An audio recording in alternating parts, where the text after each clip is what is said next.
¿Cuáles son las mejores, más famosas y más influyentes pinturas de la historia? Seguro es tema de polémica, pero hoy, en el bichito de la curiosidad, te doy nuestro ranking. ¿Estás preparado? ¡Vamos! Número 10. La creación de Adán. Se trata de un fresco en la bóveda de la Capilla Sixtina, pintado por Miguel Ángel alrededor del año 1511, e ilustra el capítulo del Génesis en el que Dios le da vida a Adán, el primer hombre. Esta es una de las obras más representativas del espíritu del Renacimiento italiano. Destacan la proximidad entre los personajes, la imagen antropomorfa del creador, la forma en que éste aparece en escena y el gesto de las manos de Dios y el hombre, tan original como revolucionario. Dios es representado como un anciano con barba, envuelto en una alborotada túnica color púrpura. Su brazo izquierdo está alrededor de una figura femenina, presumiblemente Eva, y su brazo derecho se encuentra estirado para impartir la chispa de la vida a Adán. La pintura tomó de 3 a 4 años en ser completada y es una de las obras de arte más apreciadas y reconocidas en el mundo. Número 9. La persistencia de la memoria. Pintado por el español Salvador Dalí en 1931, este cuadro tiene apenas el tamaño de una hoja A4, pero no por eso deja de ser una de las obras más importantes del siglo XX y una de las estrellas del Museo de Arte Moderno de Nueva York. Encarnación misma del surrealismo, Dalí nos muestra un paisaje marino en el que hay una escena insólita, una extraña criatura durmiendo o quizás inerte sobre la arena y unos relojes que se derriten sobre ella y sobre otros elementos del cuadro. Parece un sueño, una experiencia onírica fielmente retratada. Según el propio Dalí, 2 cosas fueron su inspiración para este cuadro: los quesos Camembert y la teoría de la relatividad de Einstein. Relacionar ambas cosas, sinceramente a mí, me parece cosa de un genio o de un loco, y realmente ambos adjetivos solían emplearse con frecuencia para referirse a Salvador Dalí. Número 8. El nacimiento de Venus. Es un cuadro del pintor renacentista Sandro Botticelli y una de las obras cumbre de los inicios del Renacimiento italiano. Representa el mito del nacimiento de la diosa del amor, según el cual el titán Cronos cortó los genitales a Urano y los tiró al mar, creando una espuma de la que nació Afrodita.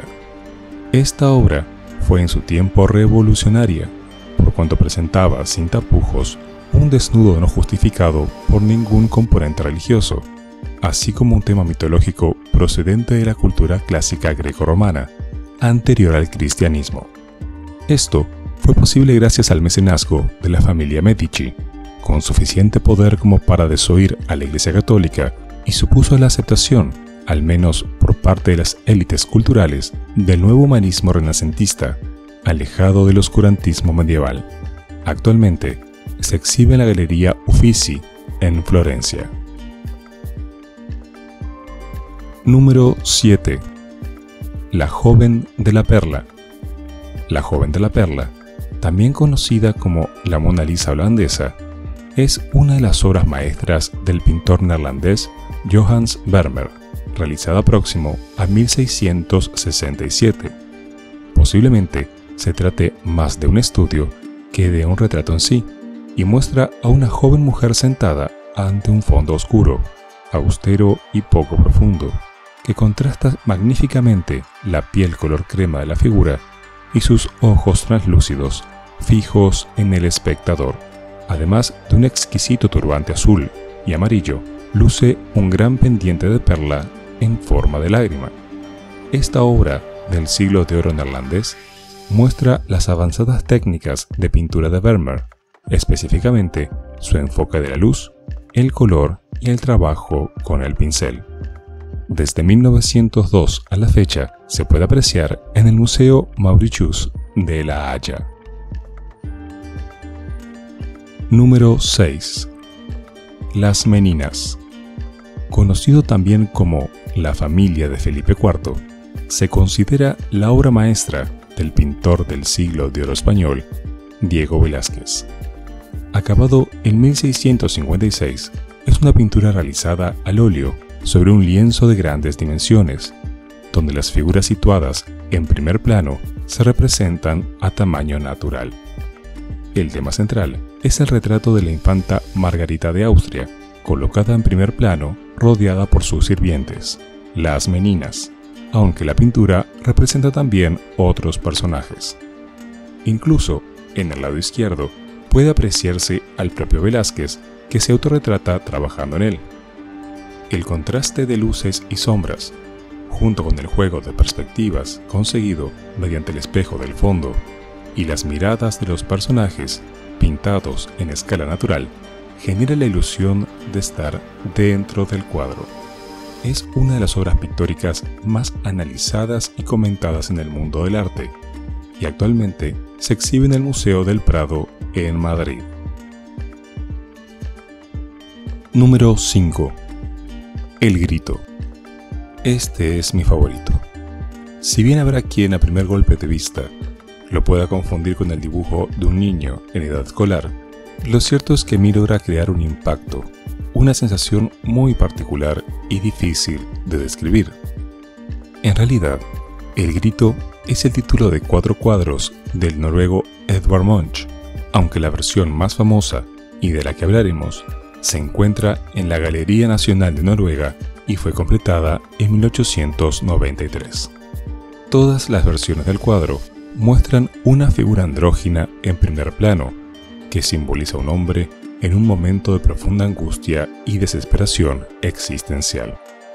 Esta obra provocó fuertes críticas en su momento y dio para hablar acerca de la salud mental de Munch, que por otra parte daba señales de ansiedad y depresión. El artista, según sus diarios, se sintió profundamente herido por la reacción a su obra. Se cree que fue entonces cuando volvió al cuadro y con un lápiz dejó un mensaje casi escondido en la esquina superior izquierda del cuadro. Solo pudo haber sido pintado por un hombre loco. El grito está considerado actualmente como una de las obras más importantes del movimiento expresionista, erigiéndose como un icono cultural. Robada en 1994 y recuperada afortunadamente en 2006 tras una operación encubierta, esta pintura ha inspirado, entre otras cosas, la máscara que usa el asesino en la famosa película Scream de 1996 y uno de los emoticones disponibles en la mayoría de las aplicaciones de mensajería instantánea. Número 4. La última cena. Es una pintura mural de Leonardo da Vinci, ejecutada entre 1495 y 1498. Se encuentra en la pared sobre la que se pintó originalmente, en el convento de Santa Maria delle Grazie, en Milán, y ha sido declarado Patrimonio de la Humanidad por la UNESCO en 1980. Representa la escena descrita en el Nuevo Testamento, que tiene lugar durante uno de los últimos días de la vida de Jesús de Nazaret, donde éste anuncia a sus 12 discípulos que uno de ellos le traicionará. La obra mide aproximadamente 4,5 metros de alto por 9 metros de ancho, y para crearla, Leonardo hizo a un lado la técnica tradicional de pintura llamada del buon fresco, donde se realiza la obra sobre yeso húmedo, en favor del método en seco. Esto le permitió tomarse su tiempo para agregar detalles a la obra y no preocuparse porque el material se secase. Sin embargo, los frescos al seco son muy delicados, y la última cena se ha deteriorado sustancialmente desde que fue completada. Debido a esto, ha sido restaurada en numerosas ocasiones, culminando en una pintura que probablemente presenta muy pocas pinceladas originales del artista. La imagen ha aparecido en todo tipo de medios, ya sean películas, publicidades, libros, parodias y hasta memes. Además, la difundida idea de que la pintura esconde secretos ha colaborado a incrementar la ya de por sí enorme fama de la que es considerada por muchos como la mejor obra pictórica de todos los tiempos. Número 3. Guernica. Es probablemente el cuadro más famoso de Pablo Picasso, pintado en París en 1937, y cuyo título alude al bombardeo sobre la ciudad vasca de Guernica ocurrido ese mismo año, durante el transcurso de la Guerra Civil Española. En la década de 1940, puesto que en España se había instaurado la dictadura militar del general Franco, Picasso optó por que el cuadro fuese custodiado por el Museo de Arte Moderno de Nueva York, aunque expresó su voluntad de que fuera devuelto a España cuando la democracia volviese al país. En 1981, la obra regresó finalmente a España y actualmente se exhibe en el Museo Reina Sofía de Madrid.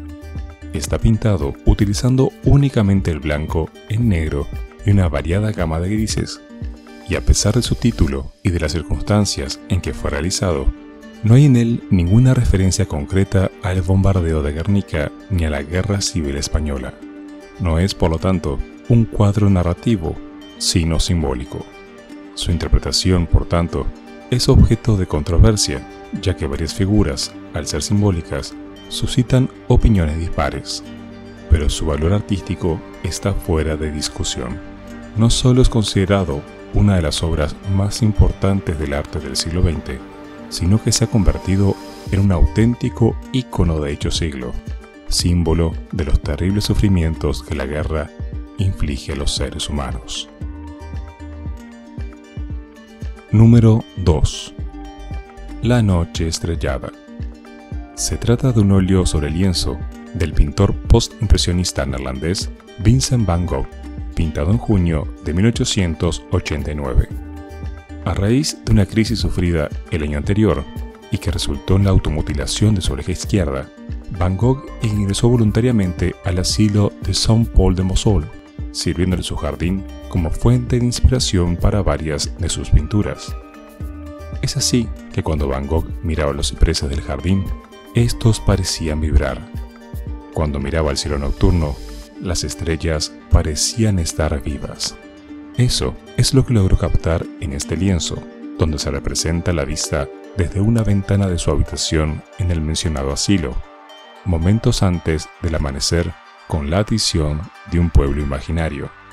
El artista falleció pocos meses después, presumiblemente como consecuencia de un disparo autoinfligido en el pecho, sin haber conocido la fama ni el reconocimiento por su trabajo. Es interesante mencionar que el propio Van Gogh consideraba esta obra como un fracaso y que prefería varias de sus otras pinturas por encima de esta. Sin embargo, en la actualidad, La Noche Estrellada es ampliamente considerada como la obra maestra de Van Gogh y una de las pinturas más reconocidas en la historia de la cultura occidental. Desde 1941 se exhibe en el Museo de Arte Moderno de la ciudad de Nueva York. Número 1. La Mona Lisa. Podrá discutirse si esta obra es la mejor o no de esta lista, pero de lo que sí no hay duda es que se trata de la pintura más famosa en todo el mundo. Su nombre oficial es Retrato de Lisa Gherardini, esposa de Francesco del Giocondo, aunque es más conocida como La Gioconda o Mona Lisa. La Gioconda, que también significa jubilosa en italiano por el apellido de su esposo, y Mona Lisa por ser Mona, una forma antigua de decir señora, y Lisa el nombre de la supuesta modelo. Fue pintada por Leonardo da Vinci entre 1503 y 1519 y adquirida por el rey Francisco I de Francia poco después, siendo actualmente propiedad del Estado francés. Se considera el ejemplo más logrado de sfumato, técnica muy característica de Leonardo da Vinci, si bien actualmente su colorido original es menos perceptible por el oscurecimiento de los barnices. La fama de esta pintura no se basa únicamente en la técnica empleada o en su belleza, sino también en los misterios que la rodean. Además, el robo que sufrió en 1911 y del cual el mismísimo Pablo Picasso fue uno de los principales sospechosos. Las reproducciones realizadas, las múltiples obras de arte que se han inspirado en el cuadro y las parodias existentes contribuyen a convertir a la Gioconda en el cuadro más famoso del mundo. Actualmente se halla expuesta en el Museo del Louvre de París, donde recibe millones de visitantes todos los años. Y bien, hasta aquí el top de las pinturas más famosas e influyentes de la historia. ¿Qué te ha parecido? ¿Estás de acuerdo con esta lista? ¿O cambiarías algo? Déjamelo saber en los comentarios. Si te gustó el video, dale like y suscríbete si aún no lo has hecho. De esta forma, el canal podrá crecer y yo te estaré muy agradecido. Y será entonces hasta la próxima entrega de El Bichito de la Curiosidad. ¡Nos vemos!